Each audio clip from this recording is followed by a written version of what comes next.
European clothing store. Above ground, shelves clothes the appearance of ordinary life.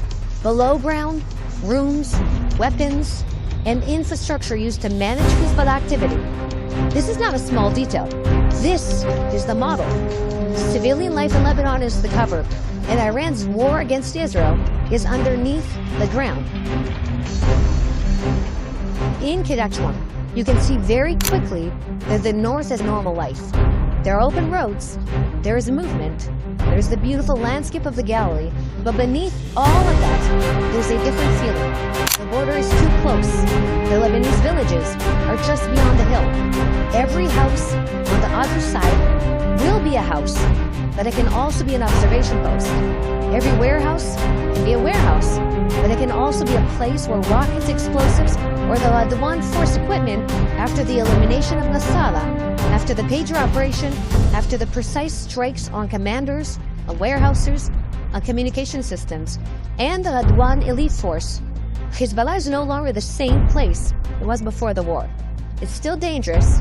Its situation in Lebanon has moved up another notch. IDF forces are operating deeper inside southern Lebanon, including in areas close to the Litani River, and even beyond lines where they had not operated for a very long time. Together to reach launchers, to reach warehouses, tunnel shafts, observation posts, and Hezbollah infrastructure. Because in the end, when we talk about restoring security to the north, that's not just a slogan. It means dismantling Hezbollah's ability to approach the fence.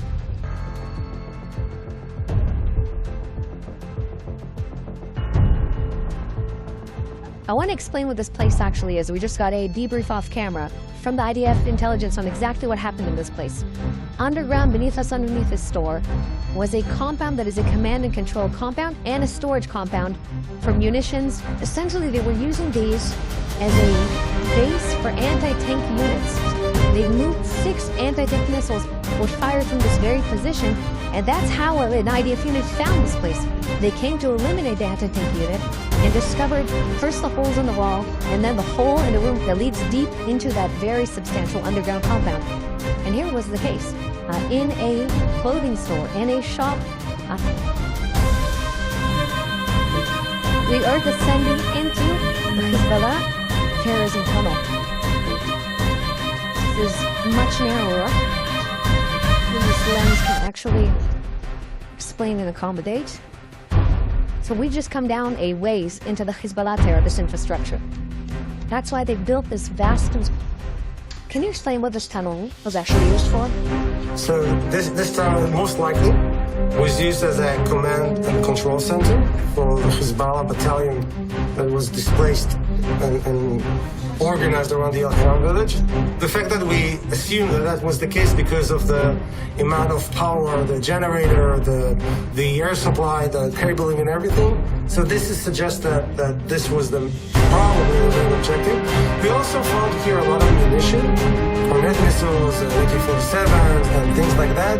The main purpose here was probably either type of command and control or some kind of a command outpost or something along those lines. It's both. I mean, think about it. This is about 4.5 kilometers from a tunnel. Yeah. One of those communities on the border. If I walk, not even run, which would take me an hour and a half. And there were a battalion of Hezbollah operators that was their operational plan. That actually we know. Tactically, not strategically, from the amount of infrastructure. Mm-hmm. We knew that they were investing a lot of infrastructure. We knew they were building a lot of bunkers. We knew all that.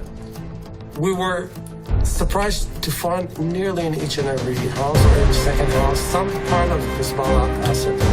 Sometimes it was a camera in the rooftop. Sometimes it will be one room in an apartment that has five rooms. Sometimes it will be like this one, a bunker under a store.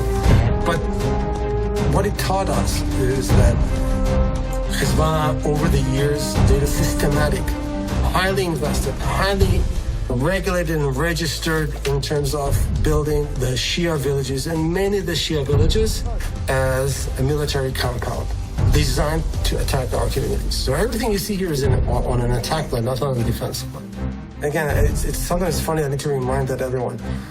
On October 7th, we did not launch the first strike, the first attack on Lebanon. Hezbollah did. Yeah. Same time, again, this time, on line in February. We got the clear orders from higher command, sit still, do not engage. Because we're focusing with the US on Iraq. Don't open a second front. Hezbollah launched this strike against us, so we had no choice. So it's like it's a repetitive muscle that they are flexing.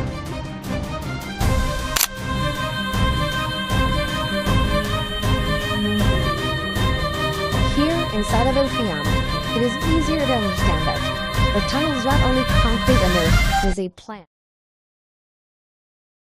Make Lebanon great again. روح التقي بالرئيس بنجامين نتنياهو.